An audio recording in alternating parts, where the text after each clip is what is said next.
गीता अमृतम में आप सभी का स्वागत है। तो हम आ गए हैं भगवत गीता अध्याय 18 श्लोक क्रमांक 34। तो भगवान कृष्ण हमको धृति के बारे में बता रहे हैं कि कैसे धृति प्रकृति के जो 3 गुण हैं उनसे अभिभूत हो करके सात्विक, राजसिक और तामसिक हो सकती है।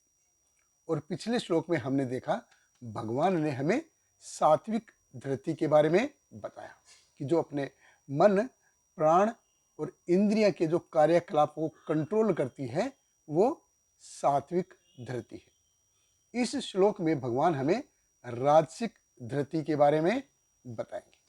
तो भगवत गीता अध्याय 18 श्लोक क्रमांक 34 भगवान कृष्ण कहते हैं, यया तु धर्म काम अर्थान धृत्या धार्यते अर्जुन प्रसंगेन फलकांक्षी धृति सा पार्थ राजसी।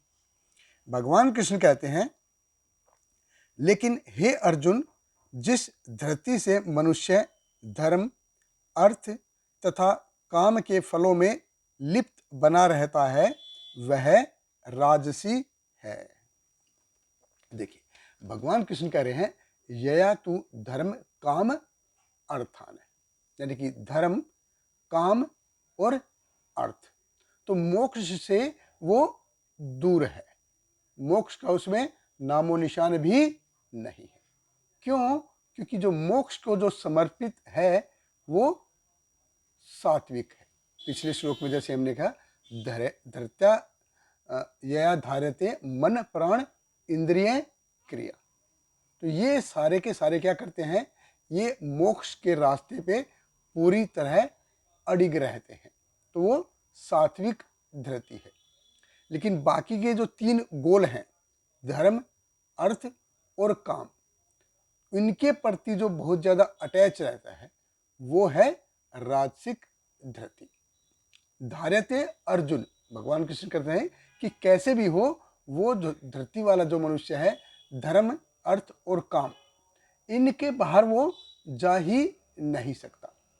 उसके सारे के सारे जो कार्य हैं, क्रियाकलाप हैं, वो धर्म, अर्थ और काम, इसके इर्द गिर्द ही घूमते रहेंगे, वहीं पे वो रहेगा, उससे बाहर वो जाता ही नहीं है। धर्म, अर्थ और काम।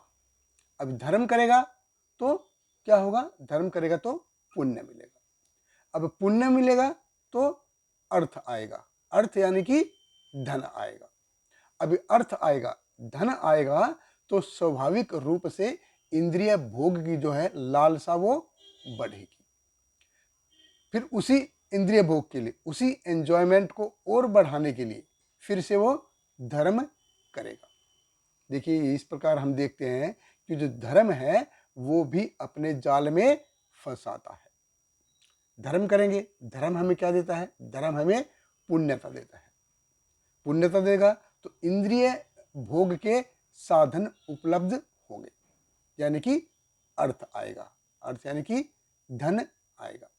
इंद्रिय भोग के साधन होंगे तो फिर हम इंद्रिय भोग करेंगे, यानी कि काम, इच्छाएं बढ़ेगी।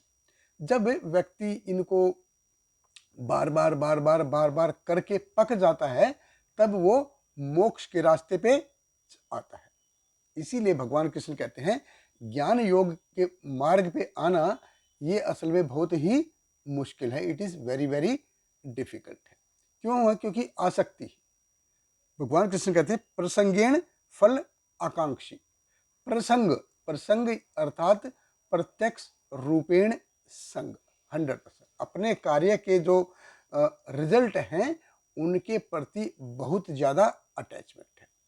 तो ऐसी धृति जो अपने कार्य के प्रति, कार्य के जो रिजल्ट हैं उनके प्रति अटैच होती है, वो राजसिक धृति कहलाती है।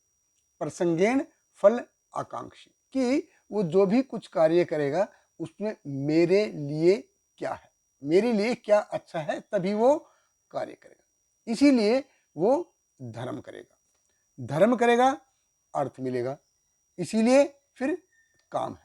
तो ऐसी धृति जो है वो राजसी धृति कहलाती है, जो क्या है? सिर्फ भौतिकतावाद, शरीर और मेरे लिए क्या अच्छा है, इसके ऊपर वो देख ही नहीं पाता। तो अगले श्लोक में भगवान हमें तामसिक धृति के बारे में बताएंगे। हमारे साथ बने रहिए। बहुत बहुत धन्यवाद। हरे कृष्ण। श्रील प्रभुपाद की जय। Hare Krishna, Krishna Krishna, Hare Hare, Hare Rama, Rama Rama, Hare Hare.